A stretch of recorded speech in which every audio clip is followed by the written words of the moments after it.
Today's video brings us to the town of Desert Center, which is roughly located southeast of Joshua Tree National Park. Steve Ragsdale was born in Kansas on June 16, 1882. Steve and his wife Lydia migrated to the Palo Verde Valley in Arizona around 1907 to farm cotton. After World War I, cotton prices crashed and caused many struggles for his family. In 1921, Ragsdale traveled west to Los Angeles to look for business opportunities.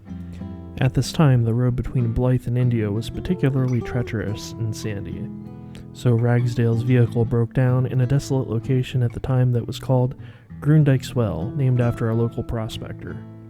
Bill Groendyke rescued Ragsdale and provided him with food and shelter until his vehicle could be repaired and he could complete his trip.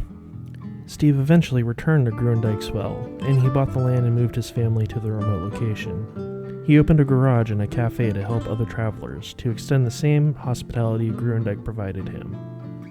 Eventually, the road was paved and became US Highway 60, providing traffic for a thriving business and respite for weary travelers.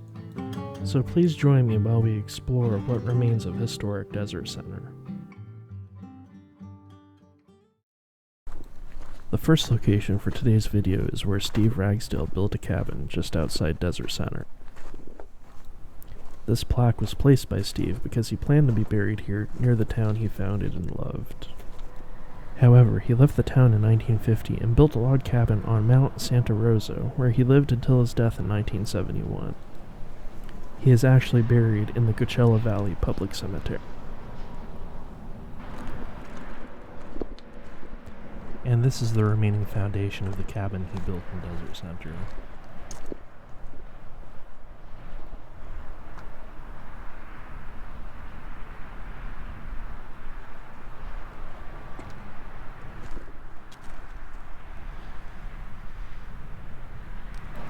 Our next location is the remains of the Desert Center Trailer Park, which was owned by the Ragsdale family.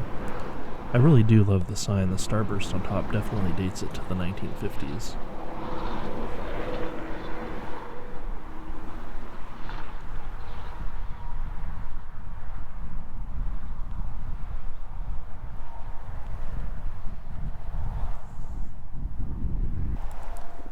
When I first drove through the trailer park, it was definitely unnerving.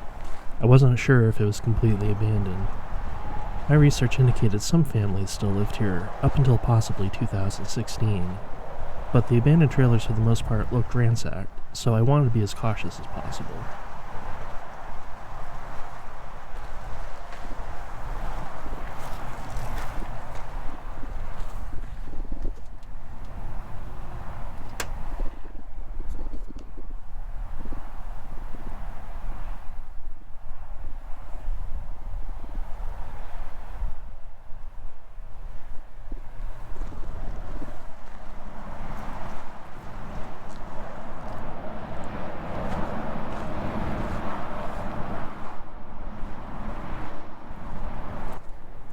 This next trailer was a real mess. There was debris everywhere outside, and including an abandoned car.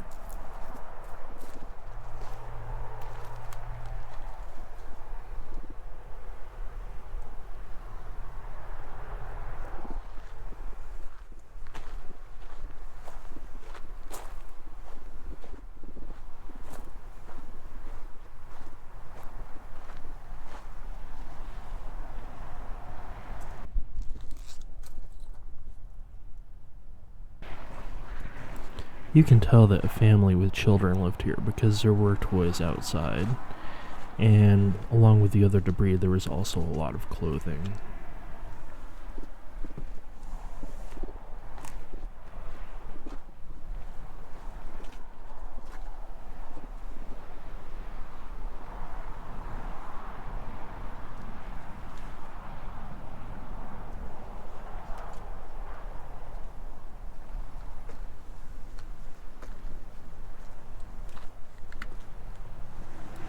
Unfortunately, large portions of the town have recent no trespassing signs posted, so a lot of areas like this were off limits. The Ragsdale family couldn't decide if they wanted to renovate parts of the town, so ultimately they sold it to a developer. This is what remains of the Desert Center Elementary School, which Steve Ragsdale built in the 1940s. It closed down in 1983 in part because of the closure of the Eagle Mountain mine owned by Kaiser Steel. After the mine closed, there was less traffic through the town, which began a slow decline with people losing jobs and leaving the area. Unfortunately, as you can see, the school has been subject to a lot of vandalism over the years. There's plenty of pictures online of the interior and what remains, but there were a lot of no trespassing signs, and it looked like there may have been signs of security on location, so I did not want to take the risk.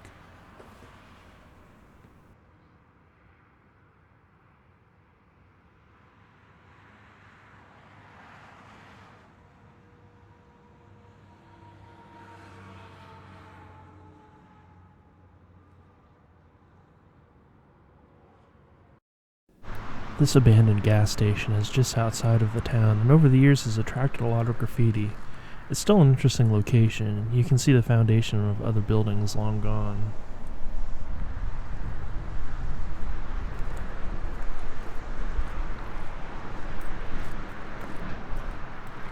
It does appear that the Ragsdale family actually owned this gas station too. According to property records, it is owned now by the new development company that purchased the town.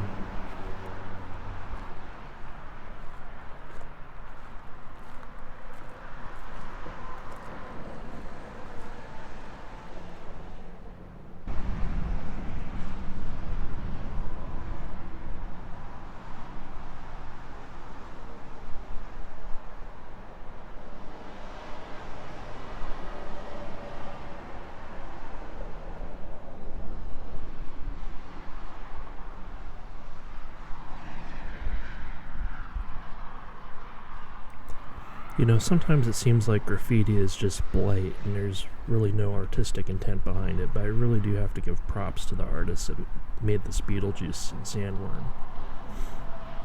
It's really cool.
This is the market that served the town. It closed about 10 years ago and the roof collapsed around 2016.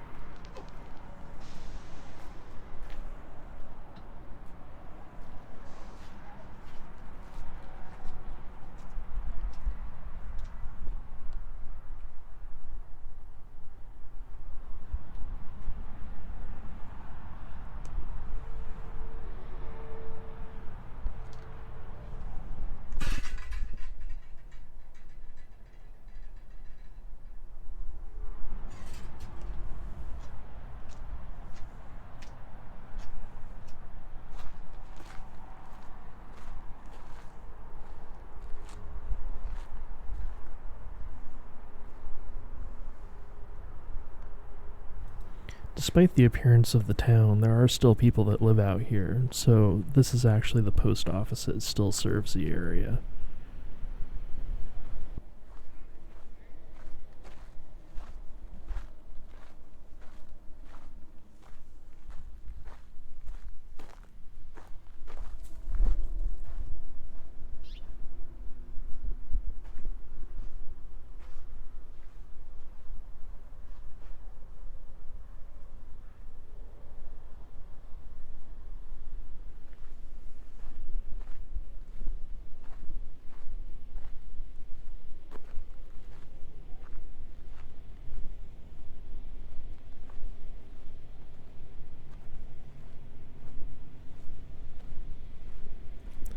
This building in the back was completely open, so I wanted to take a quick look inside, and when I approached the doorway, I noticed these stools just being stored there.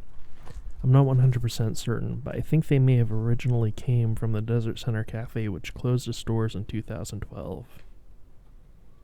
Amongst the debris, you can also see other objects, like a magazine rack and maybe other fixtures that could have been used in the market or the cafe.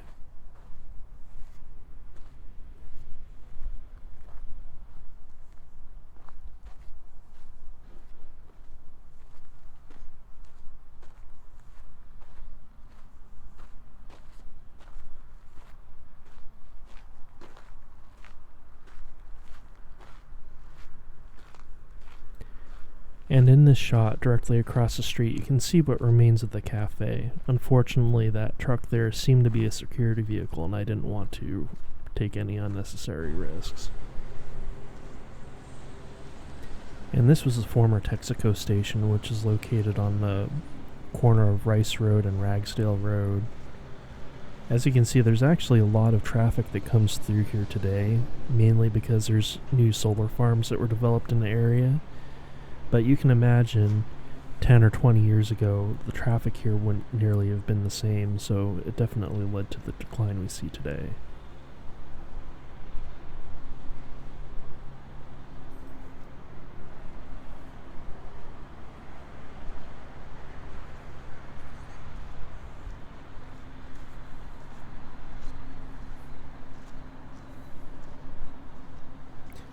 And actually, across the street where you see those other buildings, there used to be a caboose from the Eagle Mountain Railroad, but unfortunately it looks like it was moved in the last couple of years. After Steve died, his son Stanley inherited the businesses in town. Stanley and the county feuded over the town's appearance for years, the county considering the town blighted. He bought these date palms and planted them along the interstate, not only to attract the attention of passers-by, but to make Desert Center seem more like an oasis. After Stanley died, no one could care for these date palms, and all that remains is either toppled over or burned palms.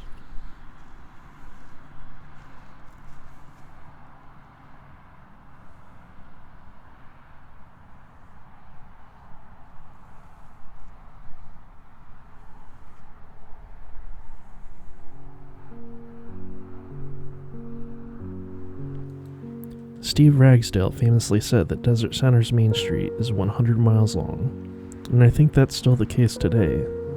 Sadly, times change, and with the constant march of progress, what will the future hold for Desert Center? Will the new owner preserve some of its history?